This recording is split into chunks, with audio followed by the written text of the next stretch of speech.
குர்ஆனுடைய விசுவாசம் உள்ளத்துல இருக்குது, நபியினுடைய வாழ்க்கை வரலாற படிக்கிறீங்க, அதனுடைய நம்பிக்கை உள்ளத்தில் அப்படியே இருக்குது. அதை யாராவது குறை சொன்னா அதை எங்களால பொறுத்துக் கொள்ள முடியாது. அதை யாராவது இழிவாக பேசினால் அதை நாங்கள் சகித்துக் கொள்ள மாட்டோம். சுப்ஹானல்லாஹ், நாங்கள் பொறித்து எழுப்பி விடுவோம். அப்படிப்பட்ட என்னையும் உங்களையும் பார்த்து சொல்லுகிறான், நீங்க இஸ்லாத்துக்குள்ள முதலாவது வந்து விடுங்களே. ஏனென்றா உண்ட நம்புறது ரொம்ப நேசி, உண்ட விசுவாசம் கொள்வது ரொம்ப நேசி. குர்ஆனை கையில் எடுத்து இது அல்லாஹ்வுடைய கலாம், இதில் உள்ள அனைத்தையும் விதிவிலக்கில்லாமல் நான் நம்புகின்றேன்,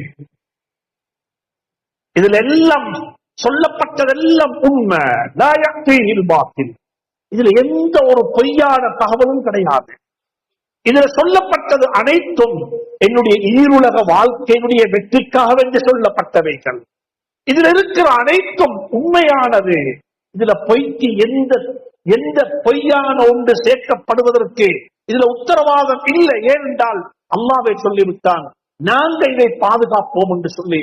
அப்படிப்பட்ட பாதுகாக்கப்பட்ட ஒரு குர்ஆனை கையில வச்சுக்கொண்டு நாங்க பேசுகிறோம் இது எல்லாத்தையும். மறுபக்கம் ஒரு கேள்வி கேட்டு பார்ப்போம்,